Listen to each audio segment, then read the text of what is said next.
आदरणीय आज की सभा के अध्यक्ष श्री ओम प्रकाश जी बोले बाबा, मंच पर उपस्थित मेरे आदरणीय बाबू जी श्रीमान लालता प्रसाद उपाध्याय जी, एहन मंडल में बहुत अच्छी छवि रखने वाले श्रीमान प्रहलाद सिंह जी, हमारे सिकंदराबाद क्षेत्र में सामाजिक गतिविधियों में सक्रिय रहने वाले आदरणीय हरपाल सिंह जी यादव, भाई महेश संघर्षी जी और विजय वाल्मीकि जी जो अभी कहीं चले गए शायद, आदरणीय श्री महेश बाबू जी, श्री नरेश सिंह जी कुंडीर, बड़े भाई चंद्रदत्त जी उपाध्याय, बड़े भाई और इस कार्यक्रम के संयोजक डॉक्टर श्रीकांत त्रिवेदी जी, मेरे संरक्षक के रूप में सदैव मेरा मार्गदर्शन करते रहे श्रीमान भगत सिंह जी, श्री ओम प्रकाश सिंह जी, मनोज जी, और मैं यहाँ लगभग जितने लोग बैठे हैं, पालीवाल जी, दिनेश जी और जितने भी मेरे साथी हैं, मैं सबके नाम लेकर के संबोधित करूँगा तो वो समय का थोड़ा सा अतिक्रमण होगा। मैं विषय पर आता हूँ। जैसा विषय था, कई वक्ताओं ने यहाँ बहुत अच्छी अच्छी बातें कही, पूरा जो विजयादशमी का जो महत्व होता है उस पर चर्चा की और थोड़ा सा सब तरह की बातें लगभग हो चुकी हैं और अभी जो शेष रह गई होंगी वो अन्य वक्ताओं के माध्यम से आ जाएंगी। आप सुनते होंगे कि हमारे देश के प्रधानमंत्री जी माननीय मोदी जी अपने मन की बात कहते हैं। अब उनके पास कहने के लिए रेडियो है, लेकिन जिसके पास रेडियो नहीं है ऑडियो तो उसके पास मिल सकती है। तो मेरे पास ऑडियो है और रेडियो नहीं मिल रहा था, तो मैं इस माइक के माध्यम से आज 2-4 मिनट में अपने मन की बात कहना चाहूंगा। आप वो लोग हैं जो मेरे से स्नेह रखते हैं, जो मेरी भावनाओं को समझते हैं, जो मुझे प्रेम करते हैं। बाकी जिनके लिए मैं बैल था और मेरे लिए जो कलीले थे, है ना, वो यहाँ नहीं है, छूट गए, है ना। उन्हें लगता है कि मैं बैल, जानते ही आप कि बैल मर जाता है तो कलीले छोड़ के भाग जाते हैं, तो उनकी ये धारणा रही होगी, शायद इसलिए नहीं आए वो। तो मैं आपको अपने मन की बात में, थोड़ा सा मन की बात है, और मन की बात जब मन से आती है तो कई बार मन भावुक भी हो जाता है, तो उसको आप क्षमा करेंगे। जब हम यहाँ सिकंदराबाद में आए तो उससे पहले मेरे जो पिताजी थे, आप समझ सकते हैं कि मेरा जीवन जो लोग जानते हैं तो आप समझ सकते हैं मेरे पिताजी कैसे रहे होंगे। तो वो भी बड़े जुझारू, उन्हें भी जो है हर जगह कहीं फटा दिखा उन्होंने काम कराना उनकी आदत का हिस्सा था। उस समय अलीगढ़ क्षेत्र में हमारा गांव पड़ता है करके नगोला, काशीपुर पावर हाउस के पास। तो वहाँ जो बसें पहाड़पुर से जाती थी अलीगढ़ के लिए, तो पहले बाईपास नहीं था, तो सीधी यूनिवर्सिटी एरिया में होकर के पहाड़पुर के लिए आया करती थी। तो पहाड़पुर के पठान उन बसों का संचालन करते थे। तो स्थितियां ये थी उस समय पर कि जो हमारी हिंदू स्त्रियां बसों में सफर करती थी, तो कोई स्त्री घूंघट डाले है, तो कोई लड़का आया, घूंघट उठाओ, जरा चेहरा दिखाओ। अगर कोई प्रतिवाद करता था, कोई इसका विरोध करता था, तो एक एक बस में 6-6, 7-7 की संख्या में होते थे और वो पकड़ करके साथ में पिटाई करते थे, शांत हो जाता था। ये घटनाएं जब निरंतर होने लगी तो मेरे पिता ने हिला उठाया, ये बात 75 के लगभग की है, कि इस समस्या का निराकरण करना है। और उन्होंने एक दल बनाया अपने साथियों का और एक एक बस में 20-20, 30-30 की संख्या में चढ़ करके सफर करना शुरू किया।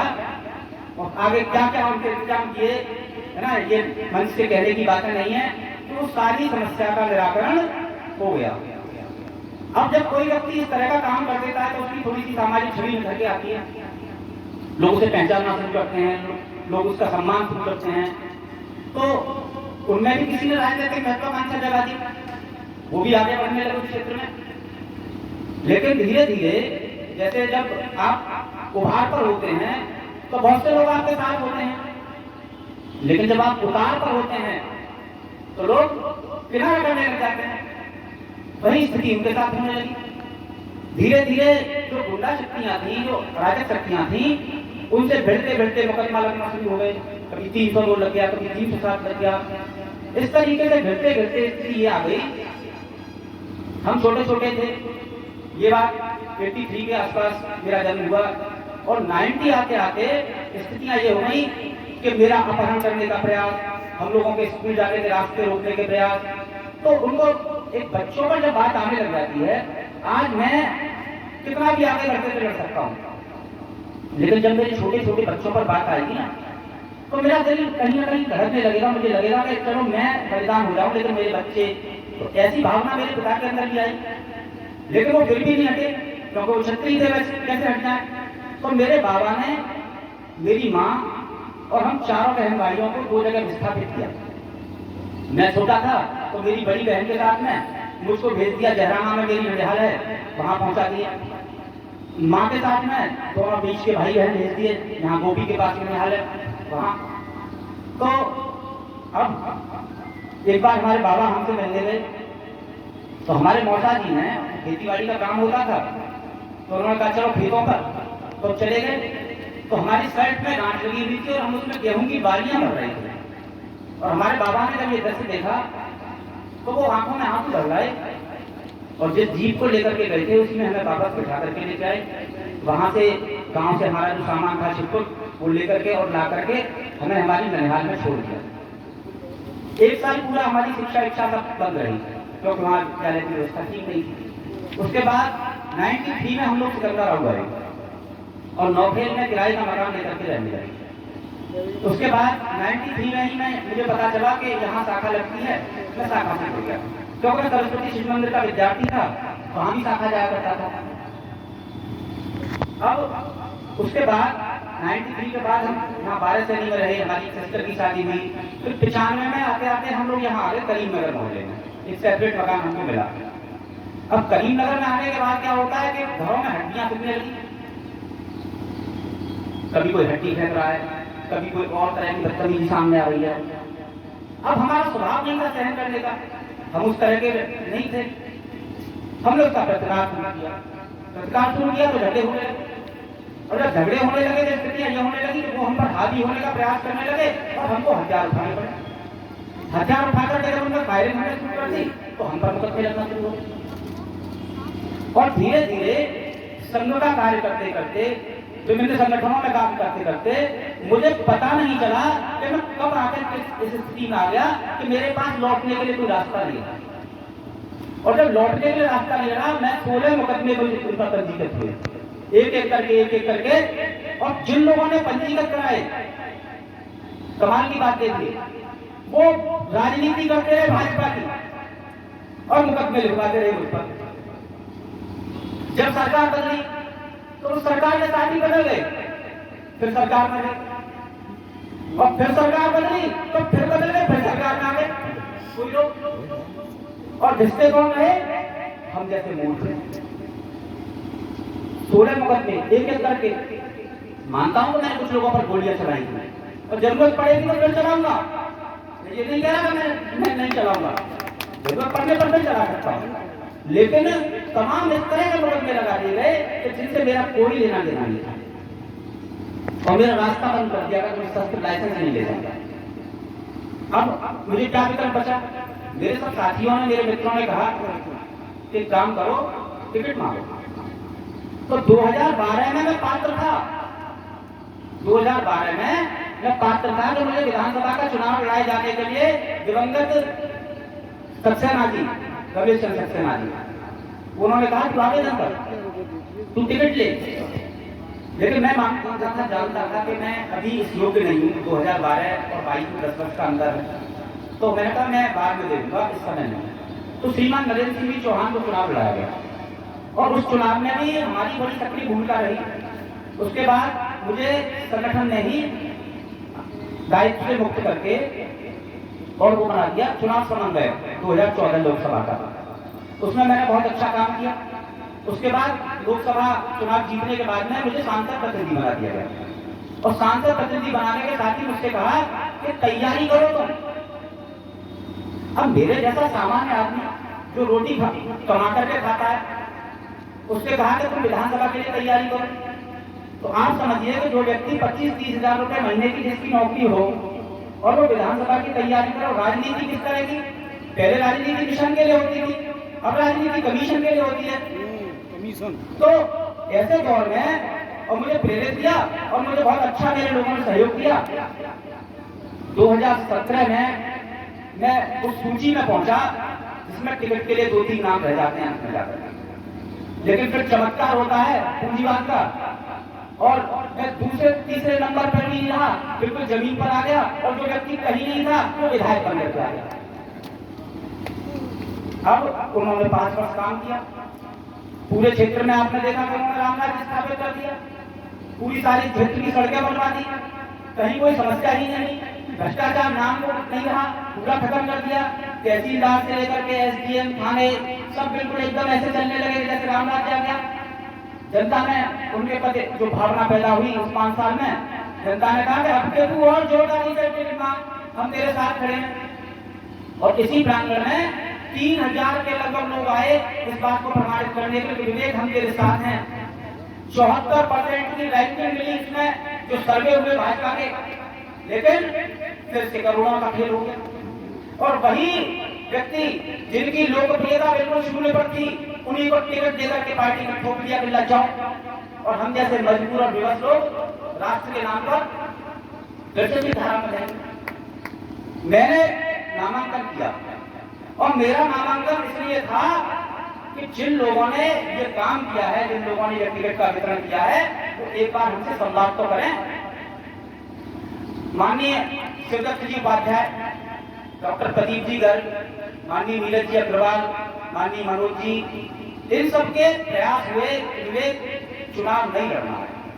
मैंने इनको कहा चुनाव नहीं लड़ेंगे, लेकिन इनसे बात करिए कि हमारे जो गरीब लोग हैं, जिनका थानों में शोषण होता है, तहसीलों में शोषण होता है, जिनके साथ गुंडई होती है, राजकता होती है, भ्रष्टाचार होता है, इनके लिए हम क्या करने वाले हैं, इनको क्या विकल्प देने वाले हैं।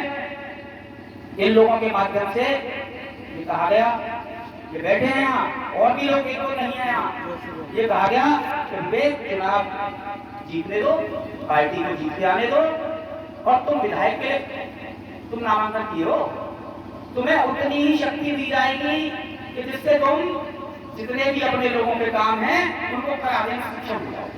यही बात की है ना। लेकिन आज मैं समझता हूँ सरकार बनने के 6 महीने हो गए होंगे, 6 महीने में किसी ने पलट करके बात नहीं की, किसी ने पलट करके नहीं देखा फिर क्या हो रहा है। मैं नहीं कह रहा कि आप मेरे पास आइए, मैं आपके पास जाऊं, मुझे कतई आवश्यकता नहीं है, मुझे कोई पद नहीं चाहिए, लेकिन मैं ये स्मरण कराना चाहता हूँ कि उन लोगों ने जो लोग और टिकट मांग रहे थे, उन्होंने एक बात मुझे 2-4 लोगों ने बताई कि कुछ लोग इस तरह की बात फैला रहे थे कि विवेक सिंह राघव पैसा लेकर के बैठ गया।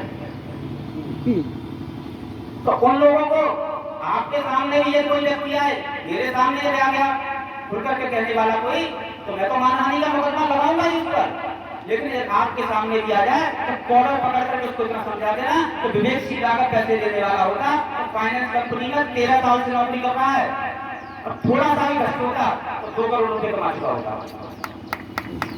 विवेक सिंह राघव ने 4 लाख बार सस्पेंड कराए, सब 5-10 लाख रुपए का लालच लेकर के आए।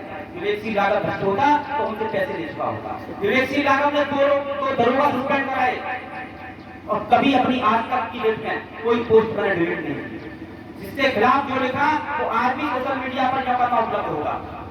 उनको बताइए, उनको जवाब दीजिए कि विवेक सिंह राघव भ्रष्ट होता तो सांसद प्रतिनिधि रहने के दौरान उस पर एक बात का आरोप लगाता रहता है। तो मेरा जीवन खुली किताब की तरह से है, मैं गरीबी से निकल कर आया हूँ, मैं गरीबों के दुख को जानता हूँ। जाके पैर में 3 बार भूखा जाने 3 पर मेरे तो बीमारी पड़ी हुई है, मैं जानता हूँ सबकी पीड़ा, मुझे पता है कि दलित पीड़ित शोषित वर्ग किस प्रकार से जीता है, किस प्रकार से उसकी पीड़ा का जो है लोग मजाक उड़ाते हैं, उसका राजनीतिकरण करते हैं। इसलिए मैं आपको यह आश्वासन दिलाता हूँ कि संगठन छोटे समिति में, बड़े समिति में, संगठन मेरी दुकान नहीं है, इसका शटर मैं उठाऊंगा, इसका शटर मैं लगाऊंगा, चाबी मेरे पास रहेगी।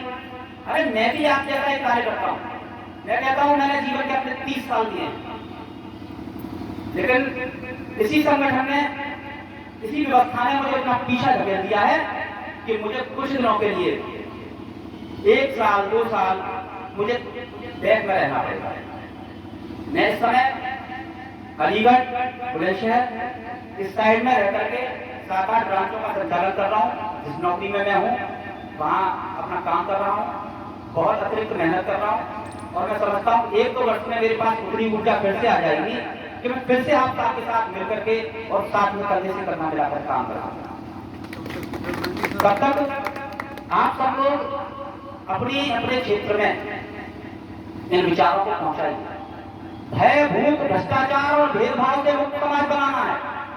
समता, ममता, एकता और सुचिता से मुक्त समाज बनाना है। इन संकल्पों को लेकर के हम यदि फैल जाते हैं तो निश्चित रूप से हम आने वाला कल बदलेंगे। भूल जाइएगा किसकी क्या जाति है, याद रखिएगा किसकी क्या पीड़ा है, किसका क्या संकट है, किसकी क्या समस्या है, और हम उनके माध्यम से एक दूसरे से जुड़े।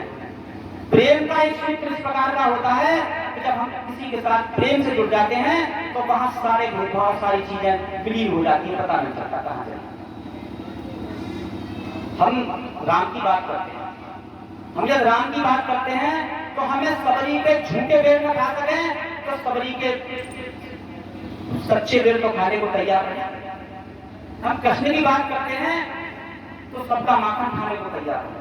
कृष्ण ने कितनी बढ़िया बात कही, चातुर वर्णन मया गुण कर्म विभाग, ये चतुर्वर्णी शक्ति है और गुणों और कर्मों के आधार पर है। और आज हम फिर से ये बातों में उलझे हुए हैं, ये क्षत्रिय, ये ब्राह्मण, ये इन बातों को बिल्कुल मन से हटाइए। भेदभाव से मुक्त समाज बनाने में कर्मयोग सेवा संघ का साथ दीजिए और हम निश्चित रूप से हमें मौका मिला, कभी यदि ये मिला होता हमें मौका, लोग जानते हैं इस बात को, सब बनाम हम नहीं है, ऐसे ही सबको पता है। जितना भी हमसे लोग कंपटीशन मानते हैं, जितना भी हमसे प्रतिद्वंदिता मानते हैं, हम भी इसको महसूस करते हैं, लेकिन हम उनको बता देना चाहते हैं इस मंच के माध्यम से कि हम न झुके थे, न झुके हैं, न झुकेंगे, न रुके थे, न रुके हैं, न रुकेंगे। ये निश्चित रूप से आप समझ लीजिए, चलते रहेंगे, निरंतर चलते रहेंगे। कभी गति कम होगी, कभी गति ज्यादा होगी, ये सब तो चलता रहेगा। इसी शब्दों के साथ मैं अपनी वाणी को विराम देता हूँ। बहुत बहुत धन्यवाद। आप ऐसे ही मेरा मनोबल बढ़ाते रहिए। मैं बहुत बहुत आभारी हूँ।